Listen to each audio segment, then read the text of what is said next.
Hello guys, welcome to study home page YouTube channel. पहली बार आप सभी का इस चैनल पर स्वागत है क्योंकि बहुत सारे लोग पहली बार आए होंगे।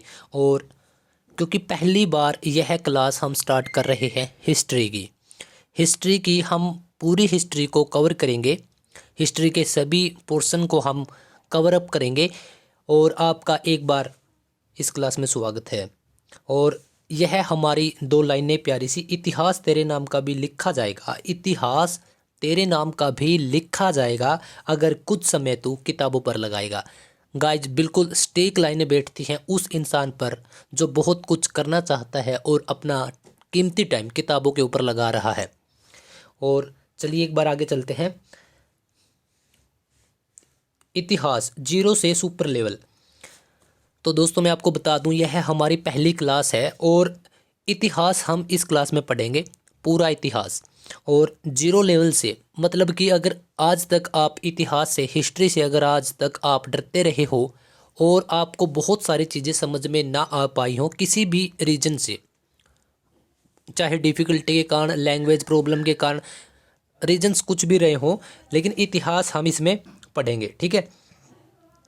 और एक बार आप सबको बता दूं कि आज का हमारी जो क्लास है एक इंट्रोडक्शन के रूप में रहेगी। हम थोड़ा सा इसमें काम करेंगे, तकरीबन 15 मिनट के आसपास की यह वीडियो हो सकती है, मैक्सिमम 15-20 मिनट के आसपास की। थोड़ा सा इसमें काम भी करेंगे हम। और यह क्लास सिर्फ यार हम एक दूसरे को समझने के लिए, मैं ज़्यादा तो इस पे वो फोकस कर रहा हूँ, हम एक दूसरे के लिए यूज टू हो जाएं, क्योंकि आने वाले समय में हम एक दूसरे को समझकर ही, क्योंकि आप भी मेरे पास बहुत सारे मैसेजेस आप भेजोगे कि सर हमें यहाँ से ये दोबारा करवा दो, क्योंकि आगे हम जब तक एक दूसरे के साथ अंडरस्टैंडिंग नहीं करेंगे, जैसे हम स्कूल में या कॉलेज में होते हैं और तब हमारा फर्स्ट डे होता है, कोई टीचर हमारे सामने आता है तो वो अपना इंट्रोडक्शन देता है, तो ठीक उसी टाइप से मैं अपना थोड़ा सा इंट्रोडक्शन दे रहा हूँ और यूज टू होने के लिए कि आज की यह हमारी पहली क्लास है और इस पर हमने वर्क करना है। तो डरिए मत, किसी भी रीजन के कारण, आपका मतलब कोई भी यार कारण रहा हो जिसके कारण आप तक आज तक इतिहास नहीं पढ़ पाए हों। वैसे मैंने आगे आपके जो भी सारे डाउट हैं, बहुत सारे बच्चों के डाउट और मेरे खुद के भी डाउट, जिस कारण से मैं हिस्ट्री नहीं पढ़ पा रहा था, तो वो मैंने पहले ही नोट कर लिए थे। और कुछ अब कि क्या क्या कारण हो सकते हैं तो वो मैंने इसमें सारे राइट डाउन भी किए हैं।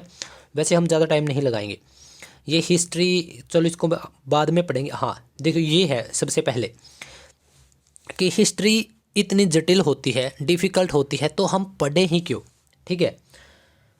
और आपकी बात भी सही है कि जब इतनी हिस्ट्री इतनी डिफ़िकल्ट है तो हमें पढ़ने की ज़रूरत ही क्या है। तो आपकी बात बिल्कुल सही है, लेकिन पहले हम यह जान लेते हैं कि जो हिस्ट्री है वह इतनी डिफ़िकल्ट क्या पहले से ही थी या फिर कैसे हुई। तो अगर आप देखोगे कि इतिहास पढ़ना या समझना वास्तव में कठिन है, और कठिन भी यहाँ पे लिख रखा है, ठीक है। और कठिन है, और कठिन भी है क्योंकि कुछ इतिहासकारों ने खुद इतिहास को कठिन बना दिया है। मैं दोबारा से यहाँ पे अंडरलाइन करता हूँ, कुछ इतिहासकारों ने खुद इसको, इतिहास को क्या बना दिया, कॉम्प्लिकेटेड बना दिया है, जटिल बना दिया है शब्दों व लेखनी से।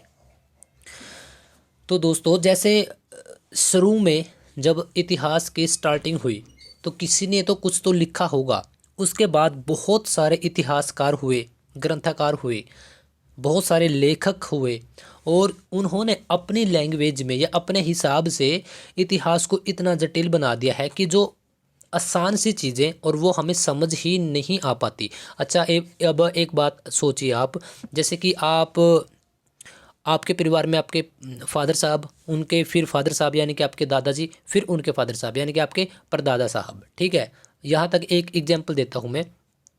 अब आपको उनके नाम का भी पता है और सीधी सी बात है आपको पहचान का भी पता है, और मैक्सिमम आपके परिवार में यही बात चलती होगी, आप वो बताते होंगे आपके फादर साहब, आपके परदादा, कि मेरे पिताजी ऐसे हुआ करते थे, उन्होंने वैसा किया, बहुत बहादुर थे, या फिर जो भी आपके रहे हैं बुजुर्ग, उनकी जो भी विशेषताएं थी या कुछ तो बातचीत करते रहते होंगे। तो ठीक उसी प्रकार से इतिहास होता है। हमें इतिहास में करना क्या होता है कि जो हमारे पूर्वज रहे हैं या जो हमसे पहले इस धरती पर आकर जिसने जो भी किया है और जिसके जो सबूत हैं, जो प्रूफ हैं, जो प्रमाण हैं इस दुनिया पर हमारे पास, उन्हीं के बेस पर हम उन्हीं के बारे में बात करते हैं, इसी को उसको जानते हैं, बात करते हैं, बस इसी को इतिहास बोला जाता है।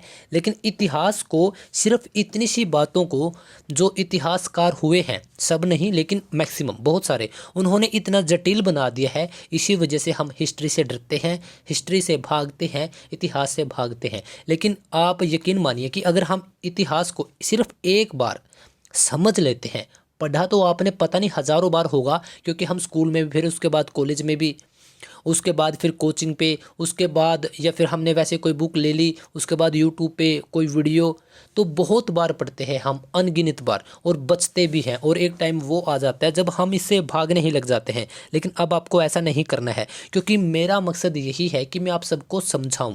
और ये वैसे बातें, वीडियो लंबी ना हो जाए, लेकिन यह बातें मैंने आगे सारे आपको डिटेल में कराऊंगा।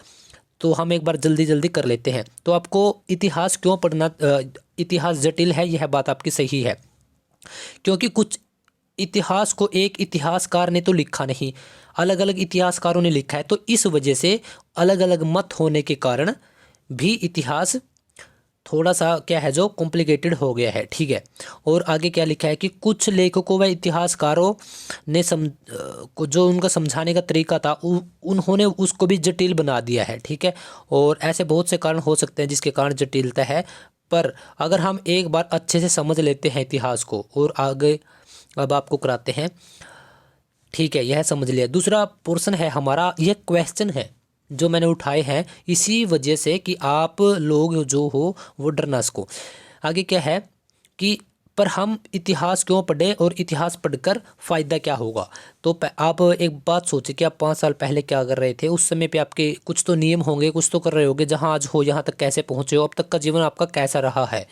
तो बस इसी को तो इतिहास बोलते हैं, क्योंकि 5 साल पहले के आपके पास कुछ तो प्रूफ होंगे, और प्रूफ को ही इतिहास बोला जाता है। आपको यह बात ध्यान रखनी है।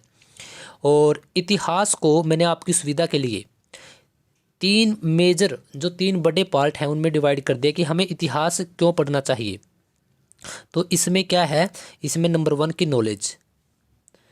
अब आप एक बात सोचो कि हम जहाँ पे भी निकलते हैं, या जो भी यूट्यूबर होते हैं, क्योंकि हम ज़्यादा टाइम यूट्यूब पे स्पेंड करते हैं, या जो भी टीचर्स होते हैं, वो आपको एग्जाम्पल देते हैं कि बाणभट्ट ने ऐसा किया था, कि चाणक्य इस प्रकार के विद्वान रहे हैं, अकबर बहुत योद्धा थे, या फिर महावीर जी का जन्म हुआ है, गौतम बुद्ध जी का जन्म हुआ है, या हमारे पास सभ्यताएं थी। मतलब हमें जो प्राचीन सभ्यताएं, आगे हम पढ़ेंगे कि हमें जो सभ्यताएं मिली हैं, तो यार वो क्या होते हैं कि उन्होंने पढ़ा है, उसके बाद उन्होंने वो चीज़ समझी है, मतलब अंडरस्टूड किया है। और हमें अंडरस्टैंडिंग के लिए बहुत ज़रूरी है, क्योंकि जब हम कोई भी समाज में अच्छे काम करता है, तभी तो उसका जाकर नाम ऊंचा होता है, और ऊंचा होता है तभी तो उसकी एक जीवनी छपती है, या कुछ भी उसको लोग उसके ऊपर किताबें निकालते हैं, या फिर कुछ भी। तो ठीक उसी प्रकार से हमारा टोटली समाज, आप आज के बाद नोट करते रहना कि आप स्कूल में जाते हो, कॉलेज में, कोचिंग पे, आप कहीं पे, या आप ऑलरेडी एक जॉब में हो, कहीं पे भी हो, आपको एग्जाम्पल देते ही सुनाई देंगे कि आइंस्टाइन हुए हैं तो उन्होंने ऐसा ऐसा किया था, या फिर मतलब कोई भी, यह इस प्रकार के टीचर रहे हैं, यह इस प्रकार के विद्वान रहे हैं। तो यार वो आज नहीं हैं, लेकिन वो इतिहास में थे, और उनके हमारे पास प्रूफ हैं, प्रमाण है, तभी वो इतिहास है। और अगर उसी के बेस पर यहाँ बोल रखा है कि आपको यहाँ से नॉलेज मिलती है, दूसरा आपका कैरियर, तीसरा नौकरी, ठीक है। एक बार मैं आपको यहाँ पे समझाता हूँ कि नॉलेज का तो हमने देख लिया। और एक बात और है कि अगर हम इतिहास से, अगर आधुनिक सभी परिस्थितियाँ इतिहास से जुड़ी हुई हैं, और इतिहास ही हमें प्राचीन समय का जीवन, सोच, कार्यशैली, दिनचर्या। एक बात बताइए, जब हम इतिहास के लोगों के बारे में गहराई से चर्चा कर लेते हैं, और उसी को समाज का, और यह पूरी दुनिया आईना है, वही हमें वहाँ से यह पता चल जाता है कि उन्होंने क्या खामियां करी होंगी या रही होंगी उनकी, तभी वो सक्सेस नहीं हो पाए, या उन्होंने क्या काम किए जिसके कारण वो युद्ध लगातार जीतते चले गए। तो दूसरा क्या था हमारा, दूसरा था हमारा कैरियर। कैरियर में क्या है कि जैसे कि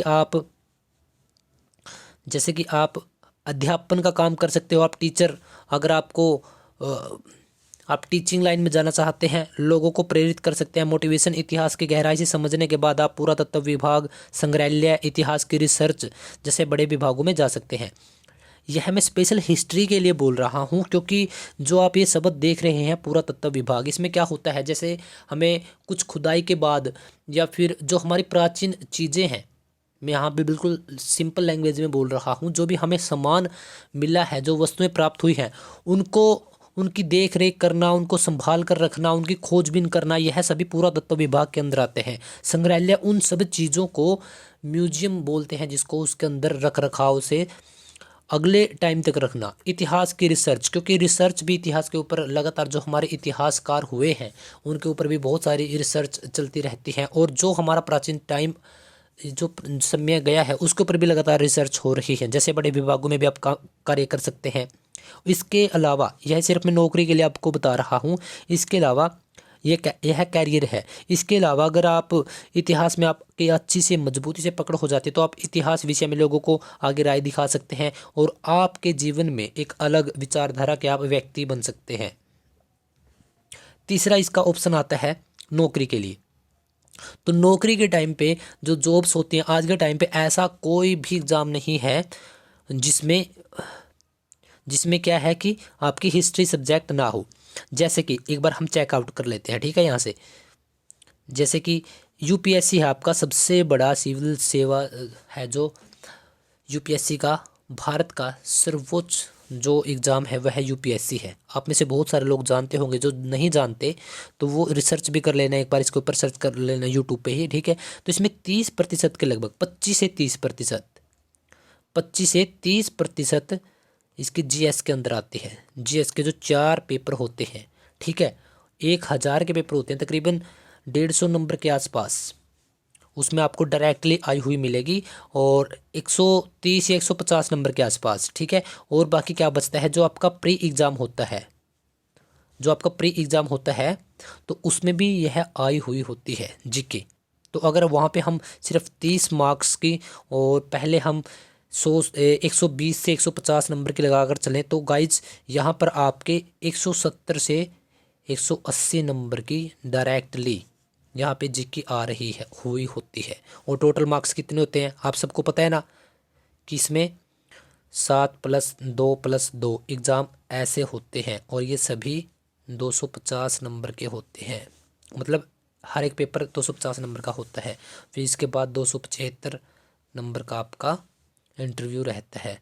तो आपकी कट ऑफ कितने में से बनती है, 2025 में से, है ना। तो 2025 में से आपकी कट ऑफ बनती है टोटल।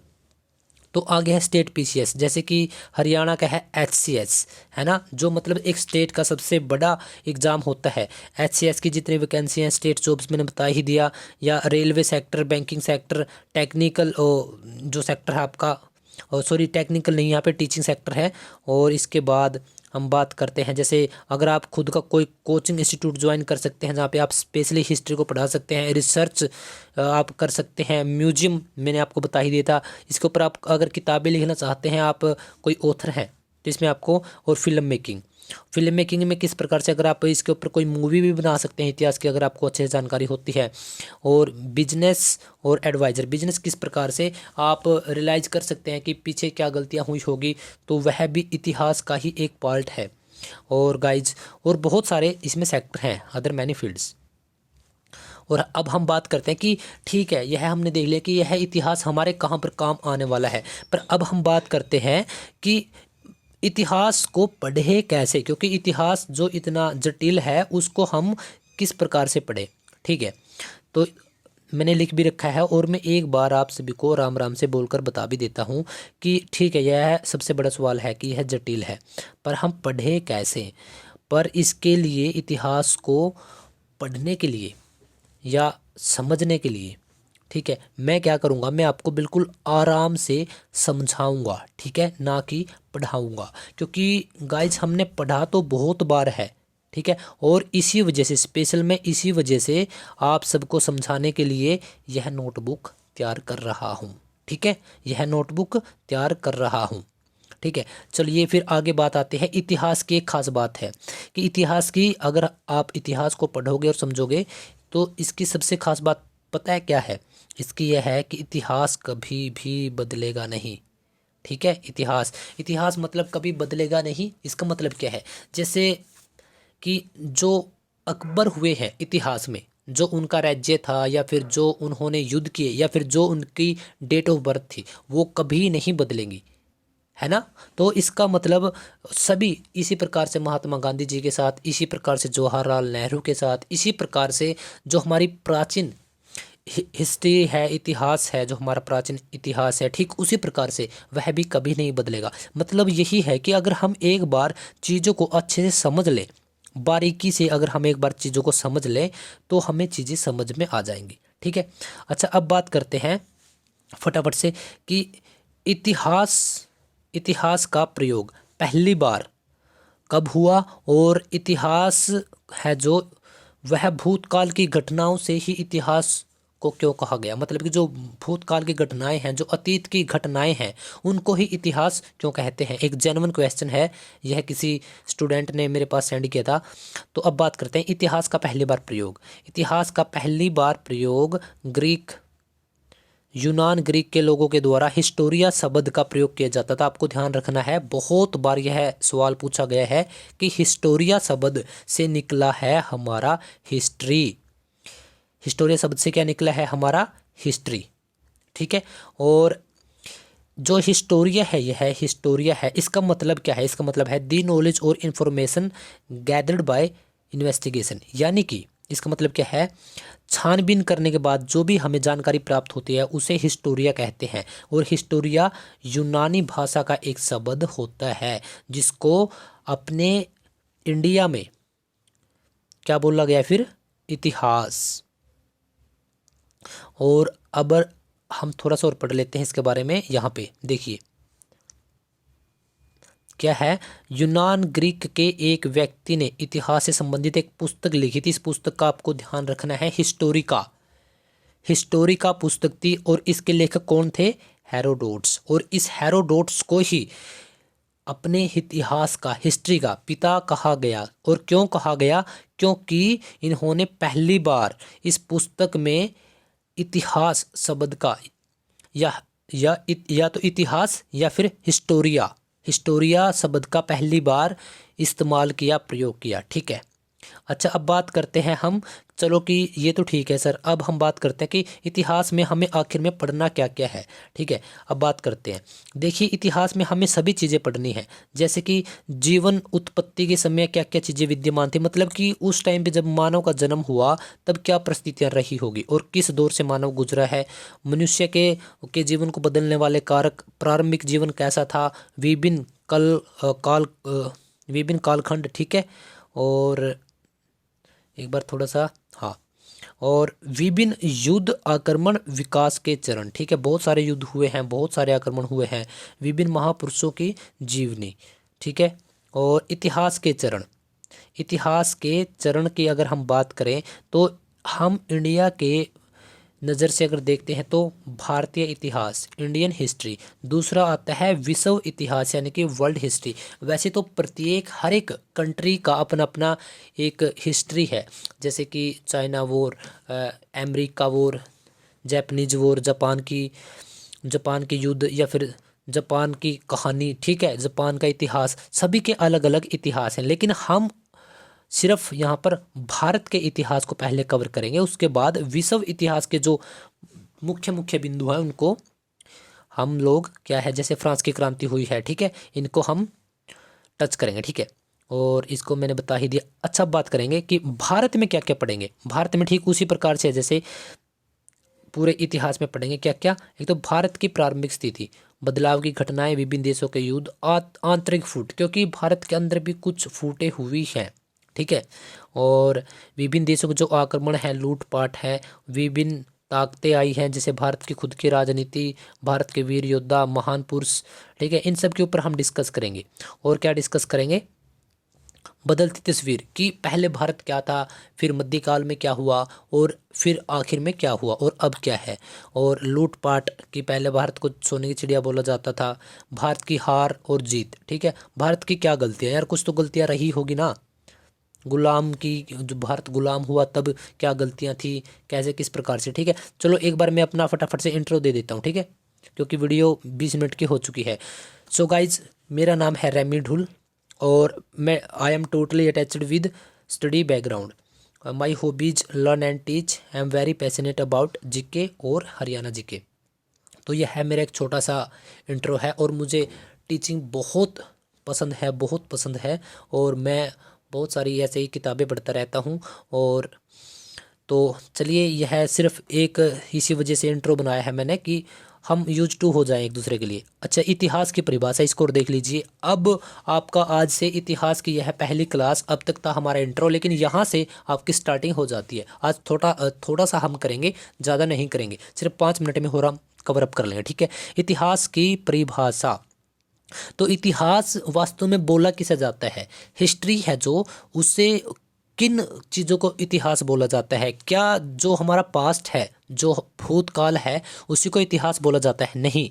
जो समय अब तक गुजर चुका है, ठीक है, उसको बोलते हैं अतीत, उसको बोलते हैं पास्ट, ठीक है। उसको बोलते हैं अतीत, उसको बोलते हैं पास्ट, ठीक है। लेकिन अतीत में घटित निश्चित घटनाएं, निश्चित मतलब कि डेफिनेटली, यानी कि श्योर, यानी कि पक्की, जैसे हम बोलते ना कि यार यह काम तो पक्का हुआ होगा, ठीक है, वह घटनाएं इतिहास कहलाती हैं। लेकिन सभी अतीत की जो सभी घटनाएं हैं, उनको हम इतिहास नहीं कह सकते। सिर्फ किसको बोलेंगे, उसी को इतिहास बोलेंगे। अतीत की वे घटनाएं जिनके घटित होने के हमारे पास प्रमाण है। प्रमाण मतलब कि यार हमारे पास प्रूफ है, सीधी सी बात है, ठीक है। और इतिहास शब्द की उत्पत्ति हमने पहले भी डिस्कस किया था, अभी कुछ देर पहले, है ना। इतिहास शब्द की उत्पत्ति कैसे हुई। इतिहास शब्द है जो हिस्ट्री शब्द है, वह हिस्टोरिया से निकला है, हिस्टोरी से बना हिस्ट्री। और यह यूनानी यानी कि ग्रीक भाषा का एक शब्द है, ठीक है। और हमने यह भी डिस्कस किया था कि हिस्टोरी का मतलब क्या था। हिस्टोरी का मतलब था छानबीन या खोज करने के बाद जो जानकारी प्राप्त होती है, ठीक है। जैसे किसी ने बोल दिया या हमें पता लगा कि यहाँ पे पुराने ईंटें दबी है, तो हमने वहाँ पे खोदा पीटा, उसकी छानबीन की, उसके बाद जो हमें प्राप्त हुआ, जैसे हमें हड़प्पा सभ्यता की या किसी भी कुछ भी लगा लीजिए, आपको बहुत 700 साल 800 साल पुरानी कोई ईंटें मिल गई, यानी आपको कुछ प्रूफ मिला, ठीक है, तभी तो वह इतिहास बना। खोज के बाद और आपकी रिसर्च के बाद आपको कुछ मिला, वह आपको एक एविडेंस होगा, एविडेंस, ठीक है। अच्छा, बात करते हैं इतिहास के पिता। इतिहास के पिता आपको पता है, इतिहास के पिता किसको कहते हैं? हेरोडोट्स। हेरोडोट्स को इतिहास का पिता कहा गया क्योंकि इन्होंने एक पुस्तक लिखी थी हिस्टोरी का। और इस हिस्टोरिका में इन्होंने अतीत के बारे में घटित घटनाओं के बारे में बताया था और इनके पास प्रूफ थे या इन्होंने रिसर्च की, तभी तो यह उनको पता चला होगा। अच्छा, अब एक बात बताइए, ठीक है, इन्होंने पुस्तक लिख दी और उसमें बता भी दिया, तो कुछ तो स्रोत रहे होंगे, कुछ तो सोर्स रहे होंगे, किस बेस के ऊपर लिखा होगा। वैसे तो आप भी पुस्तक लिख सकते हो, मैं भी पुस्तक लिख सकता हूँ, मैं यहाँ पे छाप देता हूँ कि कुछ भी मिला है, मान के चले कि हड़प्पा सभ्यता से पहले एक सभ्यता और थी। क्योंकि अब तक हमारे इतिहासकारों और रिसर्चर हैं, जितने भी खोजकर्ता हैं, जितने भी और जितने भी साइंटिस्ट हैं, उनका यही कहना है कि अब तक सबसे पहले जो जीवन हमारा प्रारंभ होता है या जो पहली सभ्यता मिलती है, परफेक्ट वर्ड यही है कि जो पहली सभ्यता मिलती है। सभ्यता का मतलब क्या? सभ्यता एक्चुअल में किसे कहते हैं? जहाँ पे एक संस्कृति हो। जैसे अब हम जिस समाज में रहते हैं, यह भी एक सभ्यता है, जहाँ पे खुद की एक संस्कृति हो और जहाँ पे खुद का एक कल्चर हो, खुद का एक खान पान हो, खुद की सब चीज़ें सुव्यवस्थित हो, उसको बोलते हैं एक सभ्यता।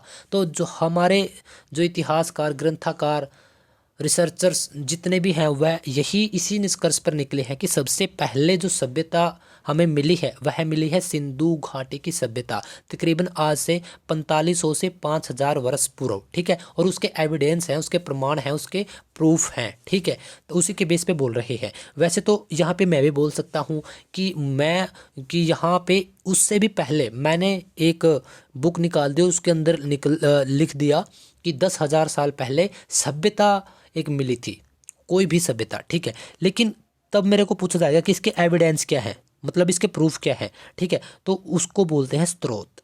इतिहास की जानकारी देने वाले मुख्य यहाँ पे 3 स्रोत हैं। 3 कौन कौन से हैं? पुरातात्विक स्रोत, साहित्यिक स्रोत और विदेशी स्रोत। ठीक है, इन तीनों स्रोत के आधार पर हम बुक्स के अंदर या फिर कहीं पर भी अपने इतिहास को प्रेजेंट कर सकते हैं। ठीक है, और बिल्कुल आसान सी लैंग्वेज में बताने की कोशिश है दोस्तों मेरी। अब बात करते हैं फटाफट से कि जो पुरातात्विक स्रोत हैं, ठीक है, इसको आगे डिफाइन करेंगे कि पुरातात्विक स्रोत किसे कहते हैं और ये होते क्या है। तो सबसे पहले पुरातात्विक स्रोतों के बारे में पता कर लेते हैं कि पुरातात्विक स्रोत वो सोर्स हैं या वो स्रोत हैं जो हमें पुरानी चीज़ें जो पीछे घटित हुई हैं उनसे रिलेटेड जो हमें चीज़ें मिलती हैं, वो किसी भी रूप में मिले, जो हमें चीज़ प्राप्त हुई है खुदाई के बाद या फिर किसी भी प्रकार से जो हमें चीज़ें प्राप्त होती हैं, उसे बोलते हैं पुरातात्विक स्रोत।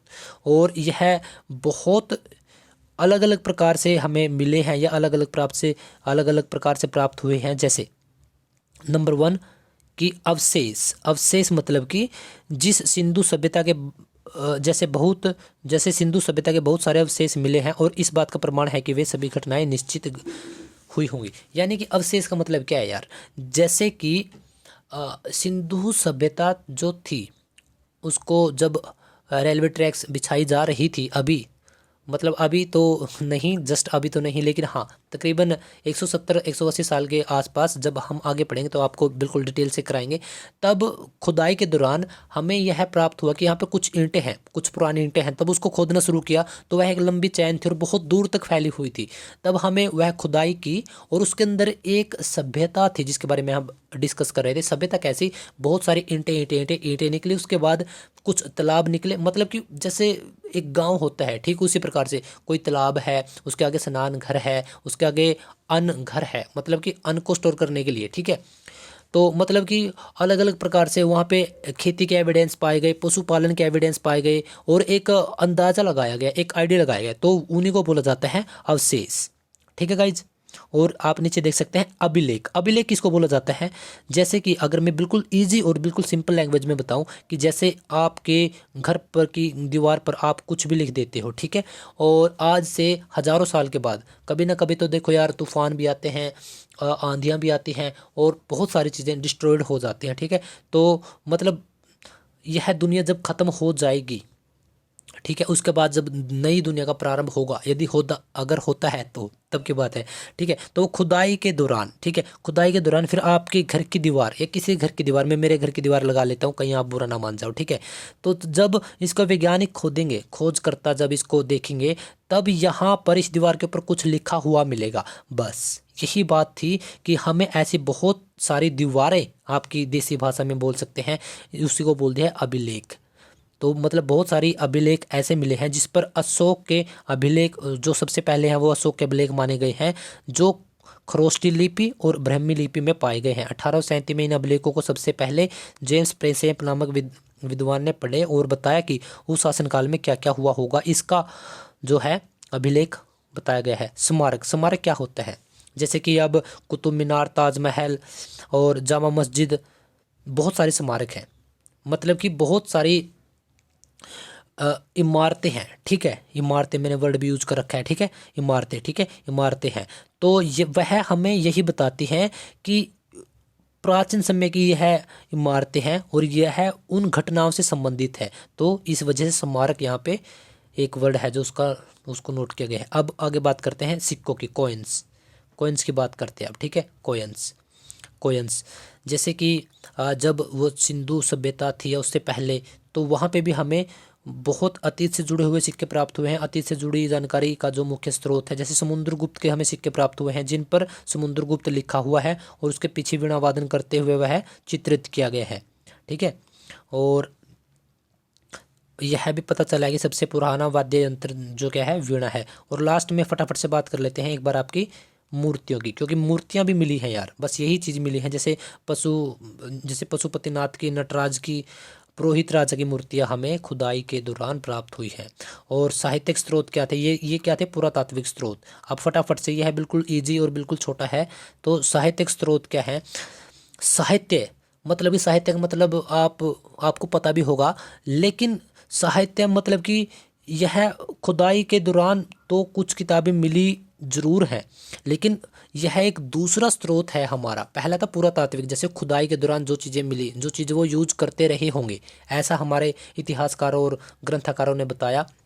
लेकिन साहित्य क्या है? मतलब कि जो उस टाइम पे धार्मिक पुस्तकें और ग्रंथ थे, और गैर धार्मिक, तो ये दो चीज़ें हैं, ठीक है। एक धार्मिक, दूसरा गैर धार्मिक। उस टाइम पे जितनी भी रिलीजियस और नॉन रिलीजियस बुक्स या ग्रंथ थे, वह हमें कुछ जानकारी देते हैं, ठीक है। और रिलीजियस बुक्स कौन कौन सी थी उस टाइम पे आपकी? जैसे कि महाभारत, क्योंकि महाभारत को तो ऐसा माना जाता है कि 900 ईसा पूर्व में यह घटित हुई है। वेद हो गए आपके, और उपनिषद हो गए, पुराण हो गए, रामायण हो गए, ठीक है। तो ये बहुत सारी चीज़ें हैं जो हम धार्मिक रिलीजियस बुक्स के अंदर हैं या फिर ग्रंथ के अंदर हैं। नॉन रिलीजियस जो धार्मिक नहीं है लेकिन पुराने टाइम की जानकारी देती है, जैसे कि इंडिया का एक पुस्तक है, बहुत प्रचलित है, पंचतंत्र, बहुत फेमस। और चाणक्य का अर्थशास्त्र, आप सबने नाम तो जरूर सुना होगा, शायद पढ़ा तो नहीं हो। और लास्ट में आता है तीसरे नंबर पे विदेशी यात्रियों का विवरण। मतलब यह तीन सोर्स हैं, पुरातात्विक, दूसरा साहित्यिक, और तीसरा विदेशी यात्रियों का जो विवरण है। क्योंकि हमारे भारत में ऐसा रहा है स्टार्टिंग से ही, जैसे हानसुआंग और वाहयान, ये दोनों चीनी यात्री हैं, और 15-15, 16-16 साल ये यहाँ पर रहे हैं, और नालंदा विश्वविद्यालय से शिक्षा भी ग्रहण की है हानसांग ने, और सीयू की एक पुस्तक भी लिखी है। तो इन्होंने जब यहाँ पर रहकर कुछ चीज़ें ऑब्जर्व की, तो इन्होंने देखा, और वही चीज़ें इन्होंने पुस्तक के अंदर लिखी है। तो यह भी एक एविडेंस है जिसके आधार पर हम बोल सकते हैं कि इतिहास में ऐसी घटनाएं घटित हुई होंगी। तो गाइज, आज का हमारा लेक्चर होता है समअप। इतना ही हमारा लेक्चर था। आज के इस लेक्चर से महत्वपूर्ण क्वेश्चन क्या क्या हैं, इनको ज़रूर देख लीजिए, क्योंकि मैंने सोलो खुद ही कर रखे हैं पहली क्लास में। और यह आपके जितने भी इम्पोर्टेंट क्वेश्चन हैं वो यही बनते हैं। जैसे कि पहला है कि इतिहास किसे कहते हैं? क्या अतीत को इतिहास कहते हैं? नहीं, अतीत में घटित निश्चित घटनाएं कि यह तो हुआ होगा, और उसके हमारे पास प्रूफ होते हैं, परिणाम जो उसका प्रमाणिक स्रोत है वह होते हैं, ठीक है। और इतिहास शब्द की उत्पत्ति किस शब्द से हुई थी? हिस्टोरी का। और हिस्टोरी का शब्द किस भाषा का है? यूनानी भाषा का। इसका आपको ध्यान रखना है, ठीक है। और आगे बात कर लेते हैं कि फादर ऑफ हिस्ट्री कौन है? हेरोडोट्स। आपको हेरोडोट्स भी मिलेगा और हेरोडोट्स भी मिलेगा। हिस्ट्री बुक किसने लिखी थी? यह हिस्टोरी का जो बुक थी हेरोडोट्स ने लिखी थी, तभी तो इसका पिता है, ठीक है। और इतिहास की जानकारी देने के मुख्य 3 स्रोत, पुरातात्विक, साहित्य और विदेशी यात्री। इस बात का आपको बिल्कुल बारीकी से ध्यान रखना है। और लास्ट में आपका बचता है कि पुरातात्विक जो स्रोत हैं वह 5 प्रकार के बताए थे: अभिलेख और अवशेष, स्मारक, सिक्के, मूर्तियाँ। और जो साहित्यिक स्रोत थे वह 2 थे: रिलीजियस यानी कि साहित्य ग्रंथ, और गैर धार्मिक बुकें, धार्मिक ग्रंथ और गैर धार्मिक बुकें, ठीक है। और आपका ये विचार कैसे हैं आज के? आज शायद थोड़ा सा लेक्चर लंबा हो गया होगा, तो आपके विचार कैसे हैं? अगर आप किसी भी प्रकार से किसी भी एग्ज़ाम के लिए तैयारी कर रहे हैं, यूपीएससी के लिए, स्टेट पीसीएस के लिए, एचसीएस के लिए, या फिर SSC, railway, police, clerk, group A B C D, कोई सा भी any exam in which history part, अगर कोई भी आपका एग्ज़ाम जिसमें हिस्ट्री का कोई भी पार्ट है, तो आप सबके लिए बता दूं कि आप सबके लिए यह क्लास बहुत बेनिफिशियल है, और यह क्लास बिल्कुल फ्री होगी। जी हाँ, फ्री मतलब कि फ्री का क्या मतलब? फ्री का मतलब कि इसके लिए आपका कोई भी कोर्स के लिए कोई भी आपके चार्जेज नहीं लिए जाएंगे। जी बिल्कुल फ्री होगी। और यह इस क्लास की एक खास बात कि यह क्लास फ्री होगी, लेकिन यह बेसिक टू सुपर लेवल होगी। बेसिक टू सुपर लेवल का मतलब क्या है? कि हम बिल्कुल जीरो से चलना और सीखना शुरू करेंगे, और आराम आराम से हम बिल्कुल सुपर लेवल तक पहुंच जाएंगे। जहां तक आपका हिस्ट्री का कोई सा भी क्वेश्चन आए, आप उसको सेकंडों में सोल्ड आउट कर दोगे, मतलब कि समझ कर, तो यह है गाइज हमारी क्लास। इसके लिए आपको सिर्फ एक छोटा सा काम करना पड़ेगा। छोटा सा काम क्या है? अगर आप जेन्युइनली चाहते हैं कुछ सीखना, कुछ करना, तो इस चैनल को आपको सब्सक्राइब कर लेना है अभी। और अगर आप फेसबुक पे देखते हो तो फॉलो कर लीजिए। इंस्टाग्राम पे आप मुझे फॉलो ज़रूर कर लीजिए। स्टडी होम पेज के नाम से सभी जगह मैं आपको मिलूंगा, क्योंकि अगर आपका कोई भी डाउट रहता है तो आप इंस्टा पर जाकर मुझे बता सकते हैं। वहाँ से मैं आपके सवाल पिक करता हूँ, उठाता हूँ, और उसके बाद आपको रिस्पॉन्स भी मिलेगा। तो गाइज़, यह थी आज की हमारी एक छोटी सी वीडियो। छोटी सी तो खैर नहीं, लेकिन हाँ, लेकिन इसमें बहुत सारी हमने बातों को डिस्कस किया है। बहुत सारी हमने जो बातें हैं उसको डिस्कस किया है। और आज की क्लास कैसी रही ज़रूर बताना, और मिलते हैं फिर अगले लेक्चर में। तब तक के लिए राम राम, नमस्कार, गुड नाइट।